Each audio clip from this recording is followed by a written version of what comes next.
존경하고 사랑하는 우리 구독자 여러분 반갑습니다. 여러분의 천만 라디오 천혜장입니다. 이제 2교시입니다. 6시 30분 2교시 한번 시작하도록 할까요? 아침에 일찍 일어나는 것도 어느 정도 숙달이 됐어요. 이제 거의 적응이 된 거죠. 이제 1년 정도 하니까 꾸준하게 여러분들 달려갈 수 있도록 저도 이제 부지런히 떨고 있고 여러분들도 독하게 듣고 있고 같이 윈윈하는 겁니다. 이 어려운 시기를 함께 한다는 게 참 대단합니다. 대단하고 대견스럽기도 하고 훌륭한 거죠. 어려운 시기, 이런 어려운 시기를 잘 극복하면은 다음에 더 어려운 시기가 오더라도 우리가 슬기롭게 잘 극복할 수 있지 않겠나, 헤쳐나갈 수 있지 않겠나 그런 생각을 해요. 젊을 때일수록 그렇게 해야 돼요, 여러분들. 젊을 때일수록 어려운 시기를 한번 이겨내는 것도 상당히 도움이 된다고 저는 그렇게 보고 있습니다. 요즘 보면 특히 젊은 친구들이 많아. 젊은 친구들 30대. 이 30대에 성공한 그 자산가들이 꽤 있더라고요. 저도 깜짝 놀랍니다. 야, 30대에 성공한 자산가 있단 말이야. 20대도 아니고 30대도 40대도 아니고 30대.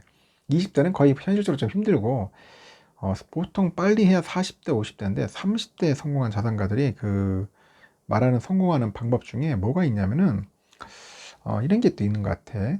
뭔가 경제적인 자유를 목표로 이제 삼으라고 하죠. 경제적인 자유, 재정적인 자유. 이게 중요한 것 같아요. 재정적인 자유. 대부분의 사람들이 이제 재정적인 자유를 누리지 못하는 이유가 뭐냐? 재정적인 자유를 목표로 삼지 않기 때문에 그래요. 목표로 삼지 않았기 때문에 그렇다. 그러면 재정적인 자유를 최우선 목표로 삼는 순간, 재정적 자유를 이룰 수 있는 방법들이 이제 눈에 이제 보이기 시작하는 거야. 눈에 보이기 시작한다. 얼마나 좋아요. 눈에 보이는 겁니다. 그렇게 열심히 해야 돼요. 그리고 돈에 대해서 좀 솔직해야 돼. 돈에 대해 솔직하자. 우리가 돈에 대해서 솔직하지 못하는 것 같더라고. 생각보다 많은 사람들이 돈에 솔직하지 못해요. 큰 돈에 집중하는 것이 완전 천박하다. 그렇게 생각하는 사람들이 좀 있는가 봐. 나는 그게 아닌데 보니까. 그렇기 때문에 사람들은 서로 이제 돈에 대해서 잘 이야기를 하지 않아요. 왠지 좀 꺼려 하더라고 보니까. 그래서 돈에 대해서 솔직해져야 여러분 돈 벌 기회가 오는 겁니다. 여러분도 그렇고 저도 그렇고 좀 솔직해지면 좋을 것 같아요. 솔직해지면은. 그리고 이제 후회보다는 실패다.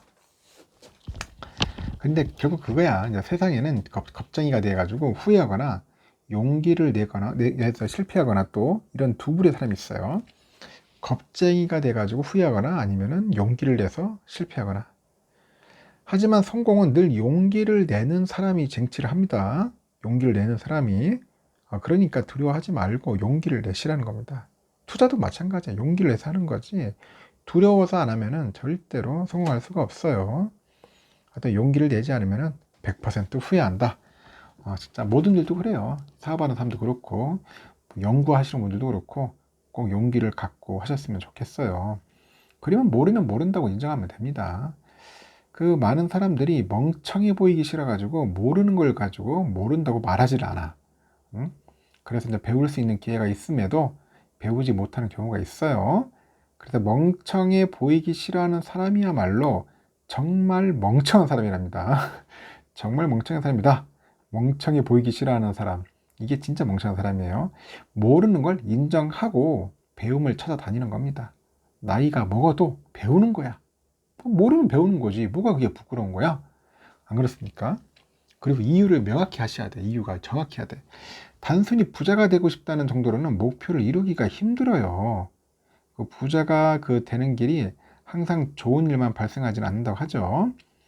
내가 부자가 되어야만 하는 이유, 내가 성공해야 하는 이유를 명확히 해야 돼요. 명확히.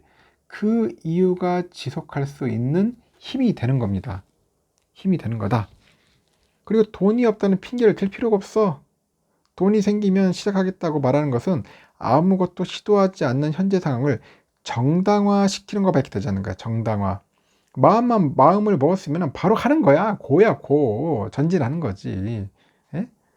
그래서 그러면 아무것도 하지 않는 것보다는 확률이 올라갈 수밖에 없겠죠. 하여튼 그렇습니다. 그리고 주변 환경을 조성해야겠죠. 투자로 성공하고 싶으면은 주변 사람을 투자로 성공하고 싶은 사람들을 만나야 돼. 안 그렇습니까? 맨날 실패하는 사람들 만나면 뭐가 되겠어? 그래서 투자로 성공하고 싶은 사람들 만나고, 성공하고 싶으면은 성공을 원하고 도전하는 또 사람을 만나야 합니다. 내가 힘들 때 이끌어주고 격려해주고 그런 목표를 달성할 수 있게 도와주는 역할을 합니다. 분명. 그래서 항상 여러분들 주위에는 투자로 성공하고 싶은 사람들을 좀 많이 만나라. 그리고 끊임없이 배워야 돼. 끊임없이. 어? 그 지속적인 배움이 진정한 성공의 비결이에요. 그 시장은 지속적 변합니다. 시장 계속 변해. 시장은 보세요. 지금 우리 삼성전자도 이 주위의 여건들이 계속 변하잖아. 변합니다. 계속 증시도 변하고 주가도 변하고 모든 경제 여건이 변하는 거야. 그 변화에 따라가거나 변화에 따라 잡히거나 변화에 앞서가거나 이 선택은 순전히 우리의 몫이야. 여러분의 몫, 나의 몫입니다. 그래서 끊임없이 배워야 돼. 끊임없이. 이 배움을 놓치면 안 된다는 겁니다. 아주 좋은 얘기 아닙니까, 여러분?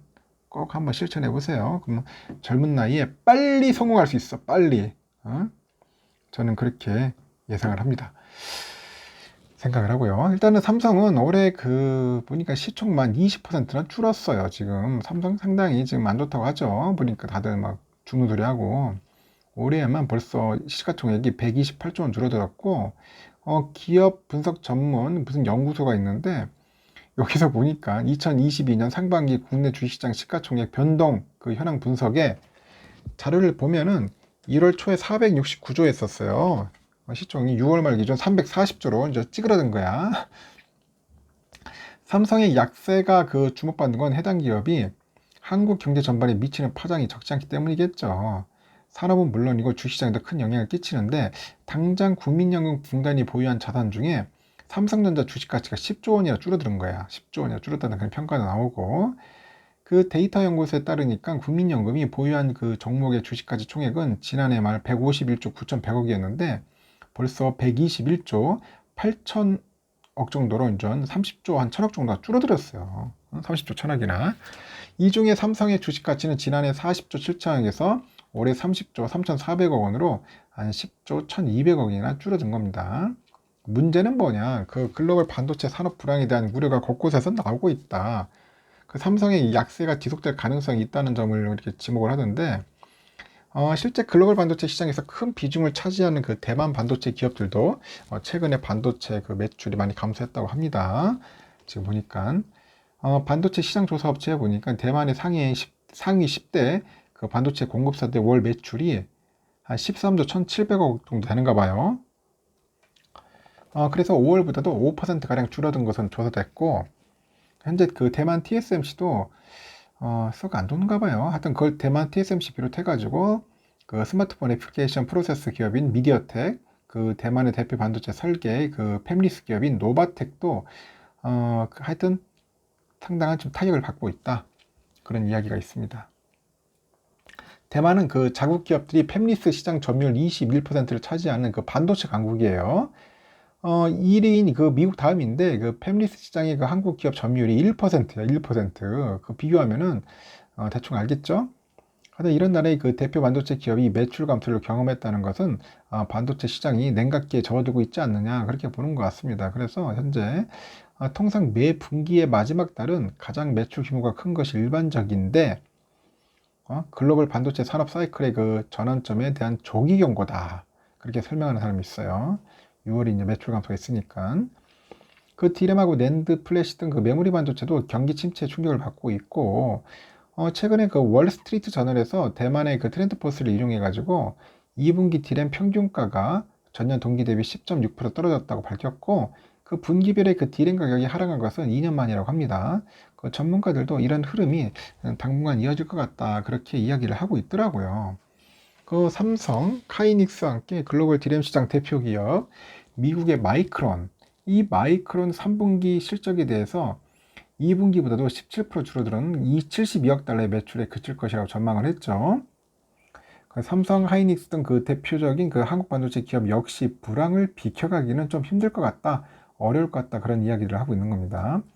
한편 삼성은 지난 7일이죠. 22년 2분기 잠정 실적 발표를 통해 가지고 연결 기준 매출액이 77조, 영업이익 14조를 기록했다고 밝혔습니다. 지난해 같은 기간과 비교해 보니까 매출액이 한 20.94%, 영업이익이 한 11% 늘었지만요. 1분기보다는 매출은 1%, 영업이익은 0.8% 줄어든 겁니다.